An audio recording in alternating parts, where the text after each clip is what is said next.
Hi, I'm Sharifa Joka, founder of Black Realities, a nonprofit that supports the development, production, financing, and exhibition of content conceived and created by Black XR creatives. It's my honor to be a co-partner today, and I also have the distinction of being able to introduce our next panel. The next panel is AI-created entertainment, inherent bias, and opportunities for change. The panel today will be moderated by screenwriter, director, producer, and actor Alex Winter, whose latest film, The YouTube Effect, is a must-see. Welcome, Alex.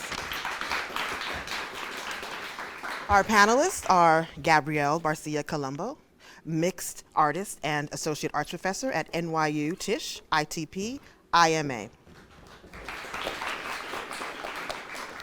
Next, we have Lindsay Nguyen, VP of Technology at Harlem Hollywood Studios and CTO of With You Productions. We have Dan O'Sullivan, Associate Dean at the NYU Institute of Emerging Media.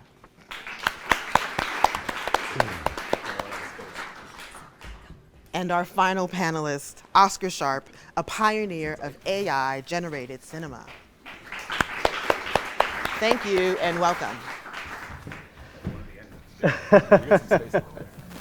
Fantastic. Well, thank you all for being here. Thanks for having us. It's a great group of folks here to talk who have a lot of expertise in an area that I think is quite confusing for many, and exciting, and scary, and threatening, and hopeful. So that's the journey we're about to take, all of those things. I mean, just to give an obvious preamble, not having seen the previous talks, you probably all heard this rap before, but we're sort of be remiss not to talk about the fact that we are in the entertainment industry here in the middle of a very significant labor crisis, right? And the labor crisis in Hollywood is really a labor crisis that's worldwide, right? We're seeing strikes and labor threats around the world, inequality, unequal pay, degrading work conditions, and it's inescapable. You can't unshackle that from the rise of new technology. It doesn't mean it's at fault for all of it. In fact, we're going to get into that, like what's society, what's the machine, right? But it is not separable, and there are implications, and AI has huge implications within that, and big implications coming. And Lindsay, you've done a lot of stuff on this already, so you'll be very helpful here. But I wanted to get into this question of bias right out of the gate, because among some of us who've been around this for a while, we always say, oh, everyone knows there's an inherent bias in AI. And then you go out into the world and they're like, what are you talking about? There's an inherent bias in AI? I had no idea. So let's start with what is the inherent bias in AI? And Lindsay, maybe we can start with you, but by all means, everyone should jump in. Absolutely. I think there has been some great work done in cataloging a lot of the risks and specifically the inherent sort of issues with the data that the machine learning and AI technology is actually, leveraging to do whatever, you need it to do. But I think that you hit the nail on the head when you said it's too broad a statement to actually be correct. There are a lot of people doing a lot of great work in actually, verifying and validating a lot of the data sets that AI is being trained on, working with people so that there is a human in the loop in all of the projects to make sure that it is doing what's intended and preventing any harm. And so there are a lot of things that really, really go, into the crux of making sure that it is not biased, but it's not something that you can say, we know it is and we know it isn't. It depends on the situation, and a lot of the times, whether we can confidently say that depends on the links that we go beforehand to prevent unwanted, unwanted things from happening, unwanted things from being said. And we've all seen the very harmful things, but I'll give it to somebody else before we go into that. Well, Oscar, speaking of that, can you talk about Yeah. the film you made and and what the results? It's a very clear-cut example Oh, of. yikes. Yes, it was a very clear-cut example. And actually, it's funny, it gives me a view from each side, in a way, of the innovations that you were just describing, because they came after those innovations, the film that I'm about to describe. We made this in 2019.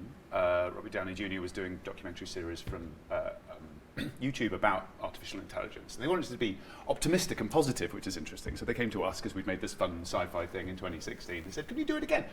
And we trained on sci-fi films the first time. So this time we were like, this is Robert Downey Jr., let's do superheroes and action screenplays, put a bunch of those into GPT-2, which is an early sort of iteration of ChatGPT. It was we had private access to at the time. Turn it on, and by the time I turned it off, I had 400 pages of just white-hot misogyny, just continuous. Like page 3, Superman beats up Lois Lane, makes out with her, then beats her up again. And there's like, Batman is in a cage of prostitutes. It was just really staggering as this.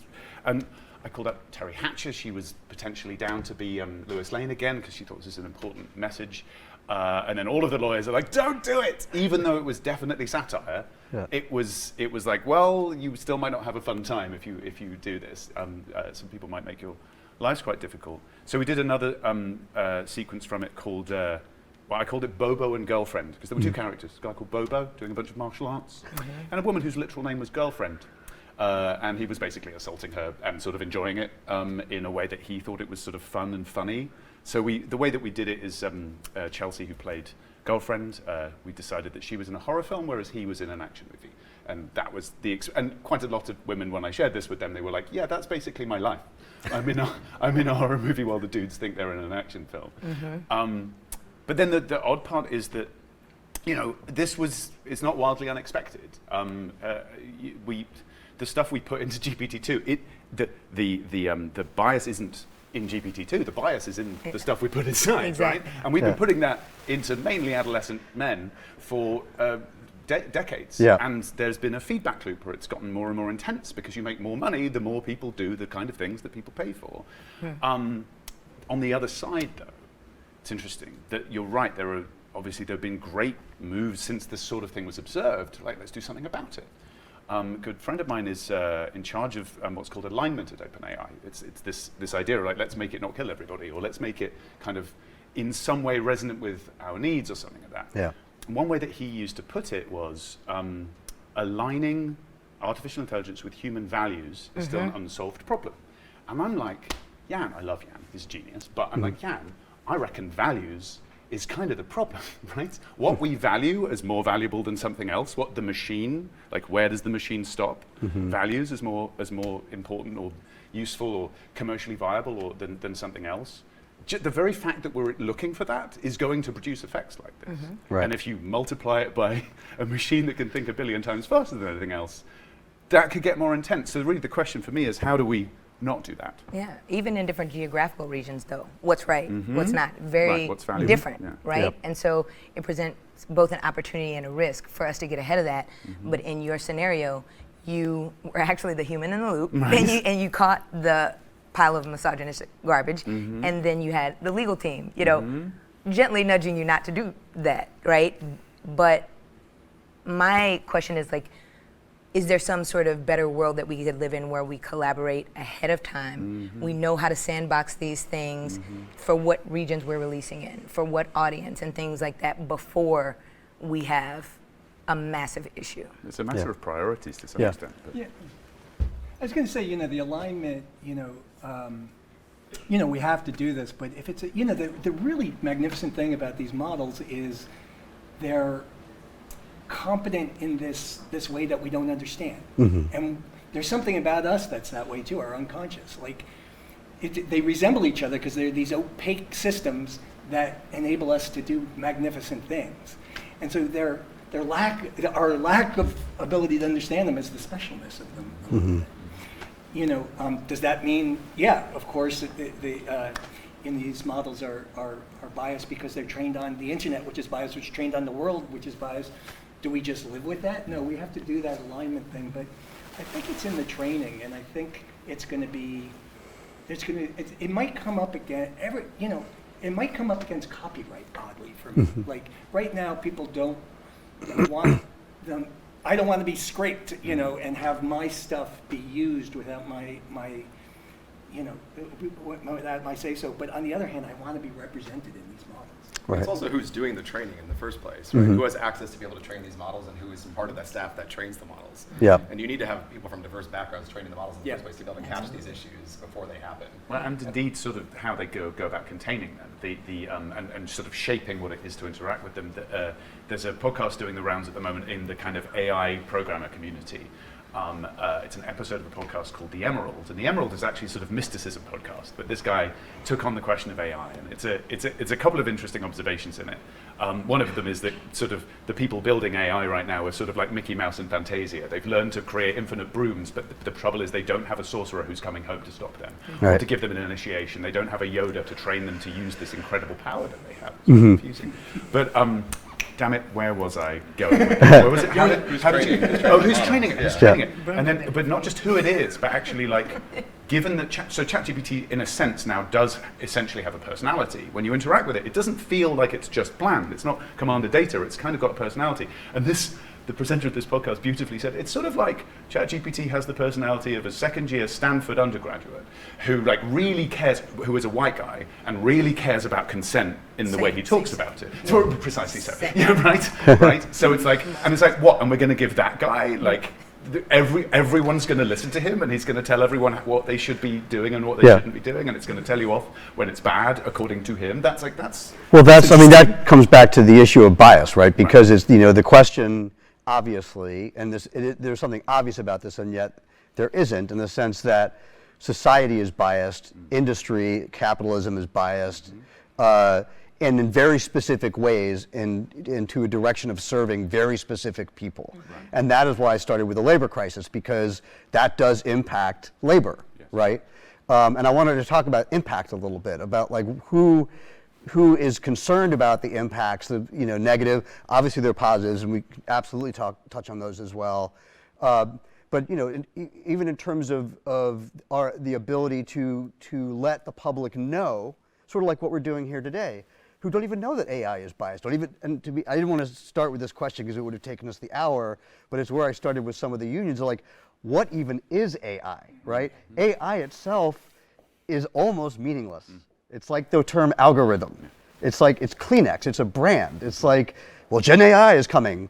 Well, explain Gen AI to me. Like, well, I don't know. It's when you see stuff on the internet that's got, it's like, AI is like, there's machine learning models, they're very specific, there's a wide range of them, they've been used forever, they're used in a million different ways. So I think of communicating that, and like Gabriel, I was thinking about some of the work that you've done in your art, through art to help convey some of these ideas, even going back to like the privacy DNA stuff you were doing. I don't know if you could talk a little bit about sort of your motivation as an artist and someone who understands this world, and how to express that and why. I made a vending machine that sells human DNA. I love it. That's so great. So that was about privacy and sort of digital privacy, and how our DNA was going to become the ultimate currency one day. Right. And I think it's the job of artists to kind of bring these things to light and to question them. Like any good art is asking a question about what's going on in society right now. And for me with AI, the more interesting thing than thinking about like generative models that generate an image or a screenplay is to think of the long-term implications of AI. So like when the phone came out, the telephone originally, yes, we can make a call to somebody, but how did that change the world in the future, right? We can no longer have to live next door to our friends. We can work remotely. Those are the bigger implications, like the second effect of that technology. So for me, what's the second effect of AI? Not that I can make a screenplay or a photo, but how is it going to impact our lives in the future? Right. When it comes to labor, when it comes to, unions in general. And it all comes down to literacy and authenticity too, right?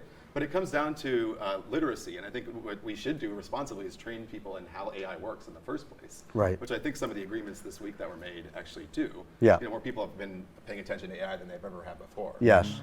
So that's what I'm interested in as an artist. So one of the reasons it's frustrating that a lot of the things that are becoming almost accepted as truisms that get repeated in contexts sometimes like this will be things like, oh, it's plagiarizing, or it's copying and doing mashups and cutting things in little pieces, all of which are not what it's doing. And so it's while I understand somebody wants to say that because they want to talk about how they've been stolen from, or rather that their consent has been violated, that's how I think of it, then it can become problematic if they get all confused about what happened in that process. Sure, it makes sense to feel your consent has been violated, but it wasn't because something was copied. That wasn't wasn't what happened. Something else happened. Well, that comes back to what Dan was saying, which I wanted to come back to then, which was, especially given who we're, our audience and who we're talking to and what you all have done, you touched on what the writers just presented to the studios, which they just passed, and we were talking about this offline.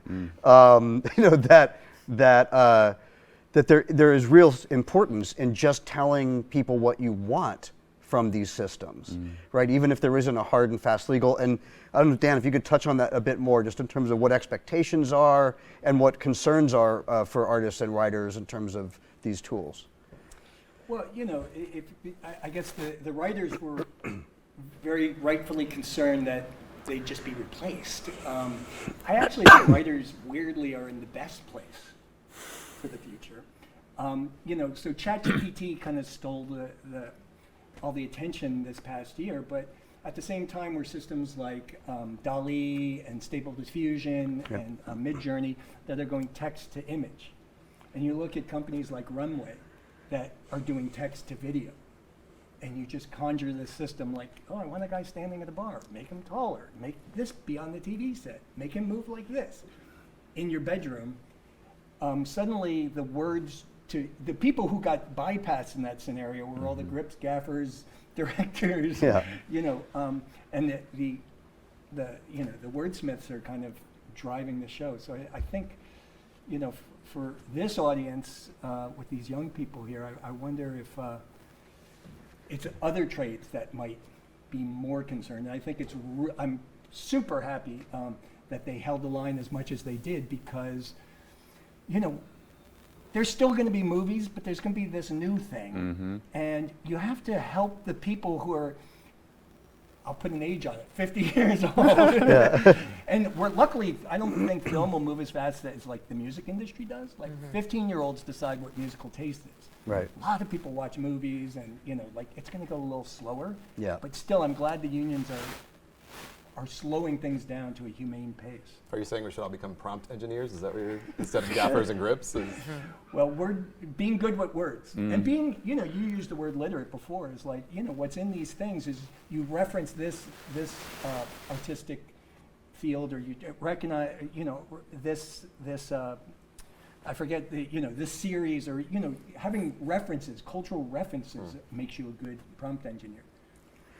And so to that end, the kind of overarching concern that one can easily come back to is like, who gets to play in this sandbox, which does come back to bias, right? Who gets excluded? You were talking about models that have to, represent different nations, different cultures, and obviously the biases that we have in just straight up Western culture, sort of the prevailing cultural community, that are very specific and very patriarchal and very white, sort of what you were talking about with the experiment you did, which is no surprise to any of us, right? So Lindsay, some of the work you've done has addressed because obviously what we need to do is we need to change society, not just these machines, to be more inclusive, more diverse, less biased. And you have done some interesting work. I don't know if you can reflect on sort of how you see that and also how you see technology maybe helping us in that way rather than being just a problem. I think you sort of were going in a beautiful direction, and I think changing society is like a very, very big job. But at the crux of it, there's this rallying cry in the social justice spaces says nothing about us without us, right? The people that you're trying to reach, the people that you may or may not understand, those people should be in the room having these conversations to make sure that, again, ethical standards have been passed, linguistic standards have been passed, and I think who the onus is on, the jury's still out on that, but as responsible creators, I think it should be not just one person's job. And then to what you were saying, I think while gaffers and certain other people might be displaced by things, there's a beautiful and exciting time where completely new jobs are going to be created now because of this. And so figuring out what then does that person do, who watches the watchers, like really getting into the weeds of things and saying, okay, just beyond the fear, uncertainty, and doubt, right? And saying, oh God, this thing is gonna really wreck everything, or it's coming, and just throwing your hands up. It's saying, like, what is it exactly that we want and need it to do? Who is it serving? And like, how can we all collaborate to make sure that that is done well? You know, I think you gotta know who is the master and who's the servant. And AI, for all of the beautiful things that it is capable of, is still beholden to the people who program it. There's another layer on access, it seems to me, as access then generates bias, of course. Like you have a lack of access, then you get biased material because only the people who are speaking get to speak. I made the observation in the green room that, like, when Flash came out in the 2000s, then you get a bunch of people who get to make whole animations all on their own, doing all the voices, and this has never happened before in quite this way. And we get salad fingers, for example. We get these like really gloriously insane things that no commissioning body, no sort of capitalistic entity would ever have taken the risk to make. And we're going to get that again, only, oh my God, high production values. Like, because again, you don't need the gaffers anymore.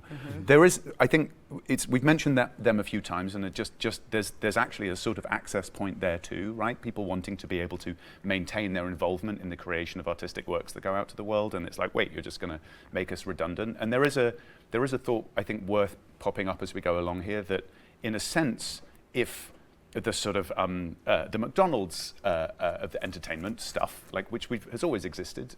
There's always been material that just gives people the emotional state that they want, where they're not really interested in the people who made it, right? Which is exactly what McDonald's does for you. And as a result, they make it as cheap as possible, and they remove the people from the chain. There's no person making this thing for you carefully. There's somebody who actually is quite frustrated sometimes that they're having to make this for you so quickly and so badly. But when you can drop the cost of making that to 75 cents for a 3-hour movie with all of the kind of crazy acts and stuff in it that's perfect, because there are no humans at all. Well, guess what? The people who were making it can now go over here and make the really interesting organic stuff that everyone still wants to see, because as well as wanting the predictable McDonald's thing, sometimes you need that organic stuff. Sometimes you need mama's home cooking. And we can do more of it now. And don't you think that, I mean, I know you do because I know your bio, so that's a leading question. But let's talk about another kind of bias, right? Which is a kind of anti-tech bias, which while I understand where it's come from, I mean, you just kind of touched on it yourself, and I deal with this in my industry all the time because I'm that poor sod who's been interested in the internet since the 80s, and everyone around has been like, "What's wrong with you? You know, this stuff is terrible." I love you. Right, you know, I there's you get caught up in there's the Marvel versus art movie debate, and I'm just like, why not both? So there is a bias against technology, sort of the techlash as they call it, which is probably also not doing us any favors in terms of being able to progress. And I guess the question I would have for you is, how do you see us getting past that, and how do you each see that in terms of answering the question for people about there being room for choice? I don't think the bias is against technology as much as it is against people in power who are controlling people without power. I think that's really where the bias comes from. And I think if we look at technology throughout history, I'm thinking about, there's this famous chess match in the 1990s with Garry Kasparov playing Deep Blue, right? I don't know if you've heard of that, but Deep Blue, the computer beat Kasparov, right? And we could have said, okay, we'll never play chess anymore because computers are going to be better than us at chess. But instead what we did was we used chess simulation programs to become better than the computers again. And we grew because of that. So we evolved as people and chess players because the computer introduced this higher skill level for us. And I think that same kind of thing will happen with the arts and AI. It may, you know, we may have to get through all the bias and all the organizations and corporations trying to control us first. But if we can get through that, we can actually evolve and grow as artists. Yeah, I don't know if I buy that control thing. You know, in Amusing Ourselves to Death, that book, he talks about like the dystopia of Brave New Things versus 1984. Where 1984 they control things. You know, it's in Brave New World we just kind of, you know, we do it to ourselves, and you know, people don't go to McDonald's because someone's forcing them to. No. Oh yeah. It's I'm not suggesting it's a bad thing. To reach this base part of you, and there's a lot of entertainment, and you know, there's a public health risk in that. There's the equivalent of a public health risk, I think, in social media, which I think does the same thing, appeals to the same, you know, bad prejudices that people have, and so I don't know how to remedy that. You know, regulation. You know, we put food labels on things about calories and stuff like that. I don't know what we do with information to label. Yeah, I would argue, going back to the McDonald's analogy, not to talk only about McDonald's here. People go to McDonald's This is sponsored by McDonald's. because it's cheap. That's We'll why they amend go- the header for But them. the reason people go there is because they've provided food for a low cost. Like, that's Right. the reason and there's a problem there that And we they've should done it deal by with as a wringing out larger the human. problem. Right. So mediocre content is going to be the real bad thing Yeah. of AI. I used to refer to the Sunspring project as the average movie project because of the idea that that's what the industry is trying to do anyway. What executive notes are doing is my friends and I often will joke that the note under every note in Hollywood is make it more boring, or make it more safe, or make it more stupid. But that, which is to say, make it more predictable. And in a way, I just want to make sure I haven't jumped in on top of you here. Did you have a thing that you wanted to? No. Okay, right, good. Continue. I'm, you know all too well. Anyway, and I got the nice chair. It's ridiculous. Anyway, where was I? It seems to me that a dichotomy is expressing itself in all of our conversations here that sort of is between, it's sort of something that life has always been doing as it's been trying to survive. It's got doing things in the predictable, you might almost say conservative way, do it like we did before because it worked before, make more sausages for the sausage factory, right? And then we're also, just as a species, we're super curious. And you might say, like some people will frame this politically as the liberal way of doing things, and it's like, what else is there? What else can we do? Who hasn't spoken yet? What else does humanity have in it? And actually, we've always existed in this sort of conversation between the two. One might say sometimes a war, but it can get really uncomfortable. But it looks to me like this is playing out again, sort of. We're like, okay, it could make some of the most interesting art you've ever seen, or it can make the sausagiest sausages that are the most traumatizing, the most racist, or whatever. Like, it's, But I think that, that's what's interesting about this group, though, is I think that there's evidence to the latter, which is that there is quality work. It isn't either or. That's like, I think that's sort of what I was driving at with the TechLash point. It was like, yes, there's the control of corporate power. Yes, there's the dopamine hit of social media. But then there's also this sort of, technology is overwhelming for a lot of people if it's not your bag, right? And a lot of times, if I'm talking about AI, people are like, I don't want to hear about this. It's just confusing. And like, the more you explain it, the more confused they get. And you get this kind of either or of like, I just, you see that a lot now in the community. Just put your phone down, don't let your kids on the iPad, and it's that I'm hoping we can get past. When people like Gabriel has been making, really amazing art for years using all sorts of new technology, and all kinds of people have. We know that there is beauty in this space, right? So I think that's sort of my question of like, is it a literacy thing? How do we begin to get, because you can say wait for the young folks to come up and they're over there. Hello. Sure, but like as a dad, I never want to say to my kids, well, it's all on you, right? Like, Yeah, no. later, let me know when I've got the pool house and I'll just move in here, how do we begin to get people to understand sort of the benefit? This is something you've been working on in terms of initiatives, like the benefits of technology, the benefits of the art and technology. How do we get people who are so kind of averse to it to understand, to come over a little bit more? Education is one of the first things that you hit on that I think is absolutely a non-negotiable. Also having cross-industry and cross-company collaboration to draw out some of the best ideas and then really scrap some of the sausage stuff.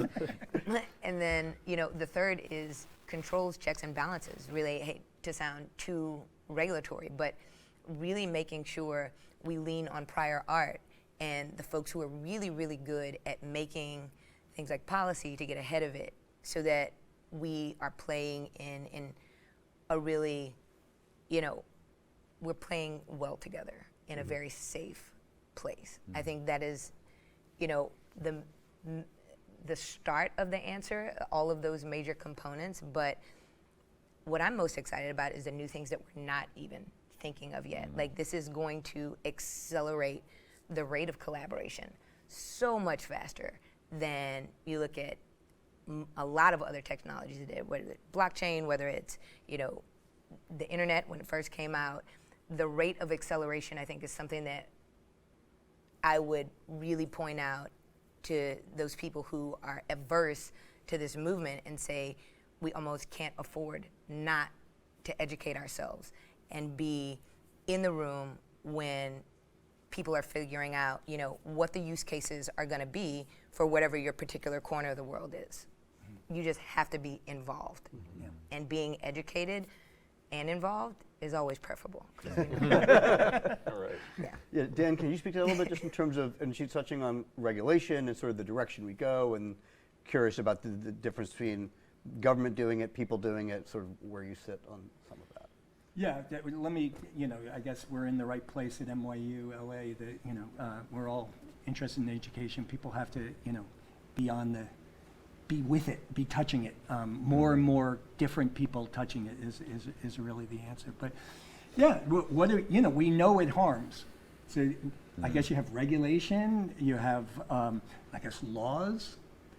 We have laws about which cars go first. Can you have laws about whether TikTok could show you the next thing, or you have to touch something to get the next thing? Can you regulate that? I don't know if our 90-year-old senators can do that. The other thing is caveat emptor. Let the consumer beware. And that's where capitalism lives, I suppose.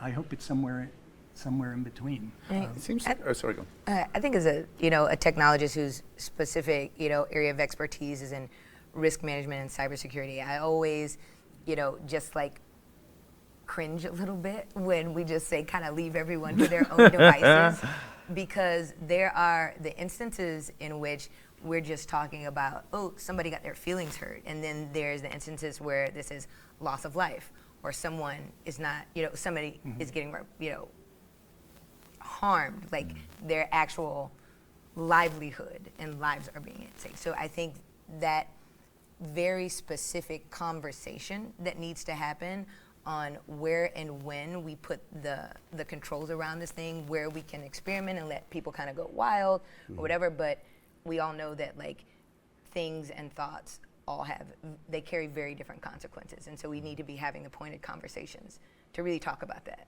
In terms of adoption, in a way, is how you're referring to it. I suppose there are people like, what is this thing? And you're quite interested to at least pick it up and play with it for a bit, right? And I certainly have plenty of those friends. And I think a lot of that comes down to the affordances that we design. Like, what does it look like? What is it like to interact with it? In a way, the very reason that I can only assume, I don't know this directly, but that OpenAI eventually drops ChatGPT. They don't drop the playground, which is what existed before, to the general public, is that the playground is autocomplete. The playground is an environment where you write something and then you let it carry on what you were writing. And that's more difficult to get your head around than something you can talk to. Also, of course, something you can talk to comes with all of these extra bits of problematic stuff, right? The sort of the Stanford graduates, What and sort so of on, right? problems? Yeah, No, exactly. No, it gets. But it's interesting that that was their way of creating an affordance that was more familiar, that people could kind of play with. But then, of course, they also then had to build in like, I'm not going to talk to you about that, because if you were in the playground, it would either just throw up a red flag saying I'm not doing this for you, or it would write the thing that you really didn't want to see. Right. And it would do quite a lot of that. Some quite upsetting stuff would come out if you just gave it enough of a nudge, or even if you didn't. One person asked me if I could, they wanted to create something so that their kid could create an episode of Peppa Pig from their own description, which is basically possible at this point. What is it? Fable have made an entire season of South Park, as I'm sure you know. But I threw in a little bit of screenplay from the Peppa Pig movie. They were going for a drive somewhere, Peppa Pig and his family, or her family, I don't know their gender. And I just sort of put the beginning and went autocomplete in the playground, turned up the temperature a little bit so it would like be sort of interesting. So what happened was Daddy Pig started going faster and faster and faster, and all of the family were screaming, "Please stop, Daddy Pig!" And he's like, "No!" It was gloriously terrifying. And I'm like, this is the bias thing. Right. But to return it to your question, what the formats are that we make for it, the affordances, in a sense, we've been practicing for this for decades with sci-fi. We've been trying things out. So like, don't build the robot that kills everybody, but do build the nice voice that sort of hovers around and is maybe a little ball or nothing, and it's like, oh, can I make this sandwich for you? Like, maybe we try that out because people understand it. But I think that's the question: is can we even do that? To the point, if we look at, I think the fear is that adding AI, Dan was talking about the TikTok algorithm and the sort of relentlessness of it, you know, the fear is that adding AI, which of course is what's happening now, into those mechanisms, where the sort of Peppa Pig example you gave, or your Bobo, where suddenly YouTube is like 99% your Bobo experiment, right? Like we're getting like super, like turbocharged, sort of racially, gender, like the most sort of offensive and harm-ridden material. And I guess that's the inflection point people are scared of when they think of AI. Like, are we gonna, because we don't have our arms around the world we already have, like how much more impossible is it going to be to rein in once you add that into it? And I wonder where you all sit there. I think it has to do with trust. I think that's going to be the big thing that AI reveals in general, is how we trust each other.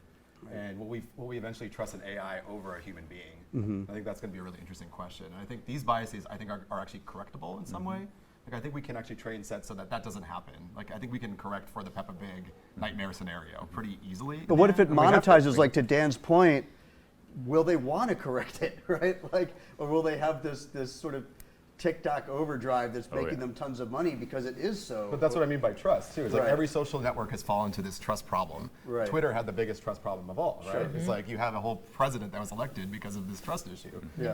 And so I think, you know, responsible creators for AI are going to have to deal with the trust problem and how people trust these mechanisms of machines. That's what we're talking about. We're talking about bias in the first place. If I ask AI for advice, life advice, am I going to believe it? You know, I have a show up right now in New York called Purgatory, and it's all about this sort of fake religion that's started by people who believe in AI over humanity. Yeah. And all the pieces in that show, there's a slot machine that you pull, and it's sort of like an oracle that gives you life advice, but it's GPT-2 giving you the most ridiculous quotes that, you know, from throughout history, and people believe it. You know, even this artwork. People someone told me recently, because I made a doc about YouTube, they were like, just make sure you tell your kids, it was a librarian, you know, that it's really a repository for non-information, right, or wrong information.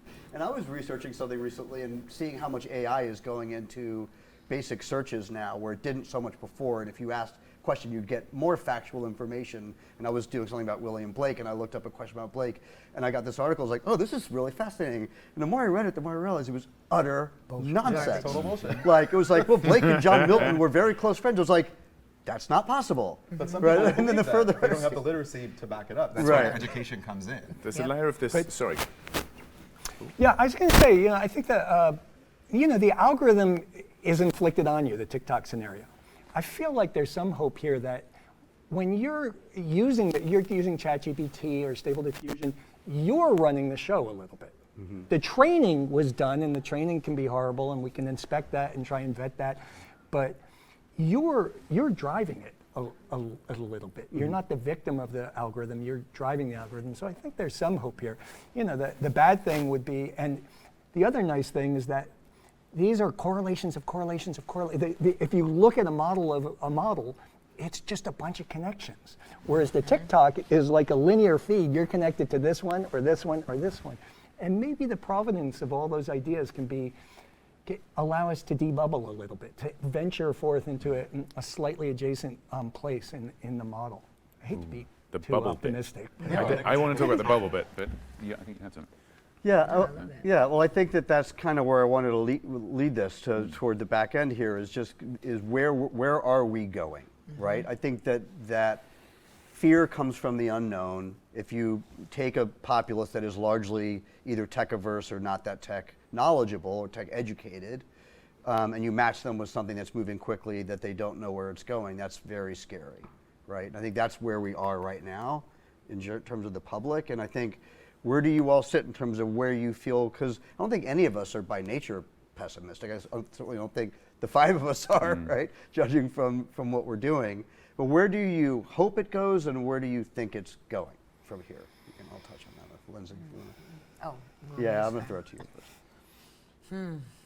I think it is going to a place, and again, I'm more on the optimistic side. It's going to a place in the immediate future that is sparking a lot of very important conversations.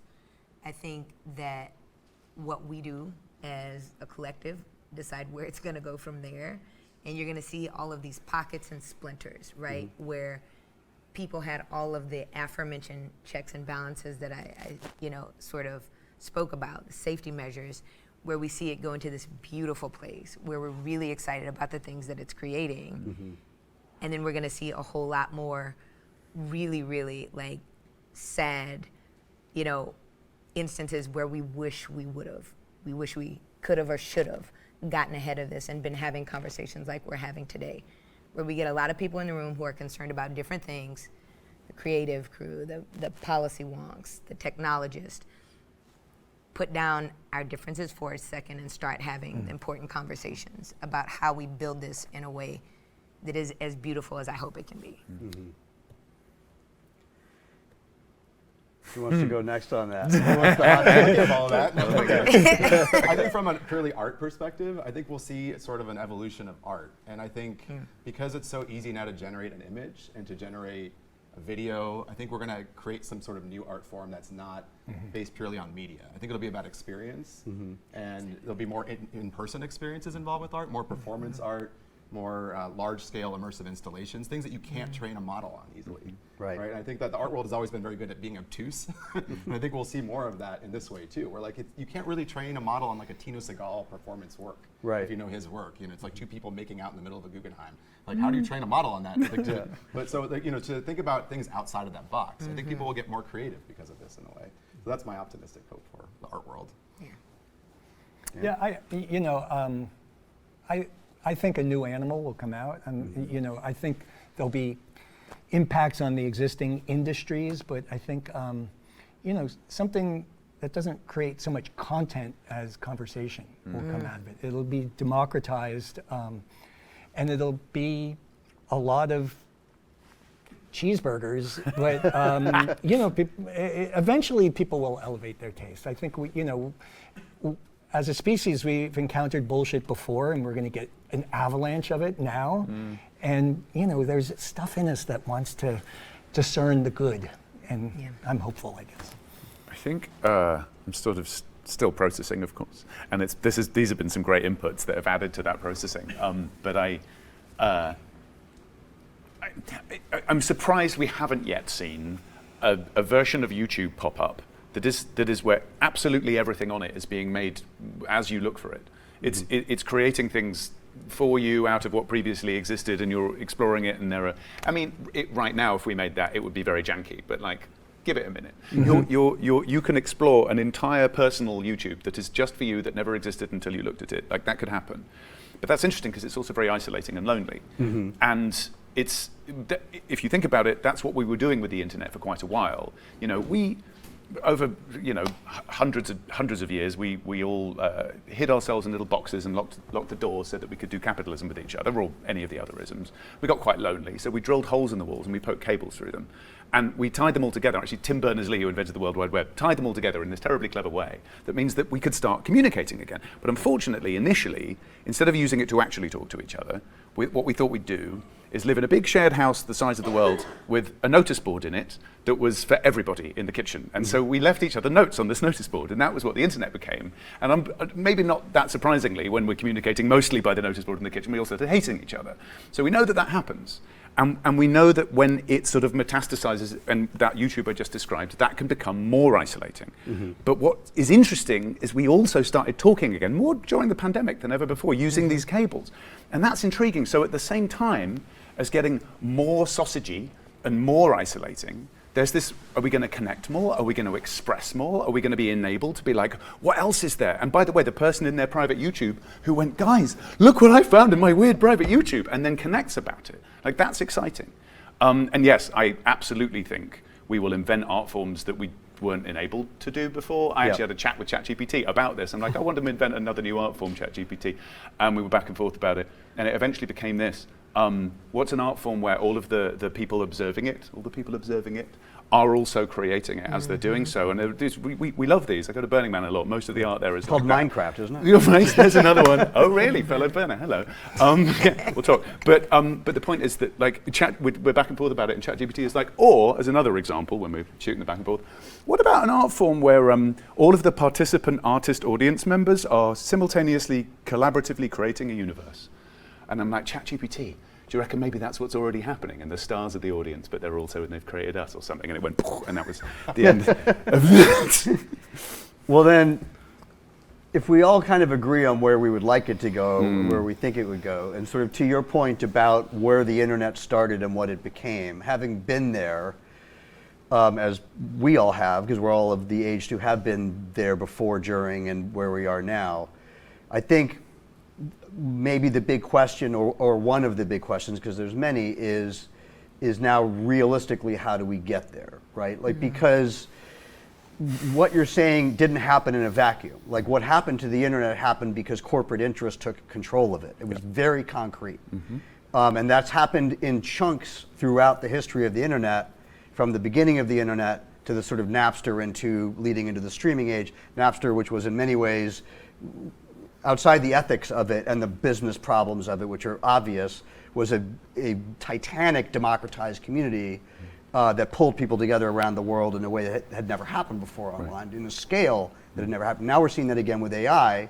And I guess the concern would be, which is why we're striking, is are these 3 to 5 companies that own everything, right, these monopolies, going to prevent this democratization that you're talking about, this liberation, this diversification? How do we create the world? How do we regulate that? Is the lobbying power too strong? Are the companies too big? Like, at what point do we say it's an industrial revolution and we have to deal with it like we've dealt with every industrial? Is this thing going to fix itself, I guess, is my question. And if it isn't, what's going to fix it? And I think as somebody who's worked for some of the sexy 3-letter organizations in government that we mentioned, and a few of the big tech companies that run a lot of this stuff now, we still build for the user. And we are still beholden to what people actually are saying that they want. And so it is really like a moral and technological imperative for people to actually be involved. Like, if you don't like something, build something different. If you don't want to see this, actually go up through the channels to spark a conversation on why and what could be better.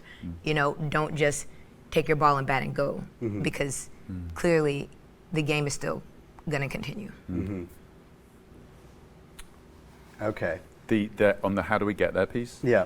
I went to a big camp out recently called D-Web Camp, created actually by the Internet Archive founder, Brewster, who got married at the second Burning Man. He's a hero. Brewster? Yeah. Did you say he's your hero? Yeah. Brewster's He's the only one holding everything together. It's all going to be gone. He's going to be the only place you can find anything. He's like, I'm saving it.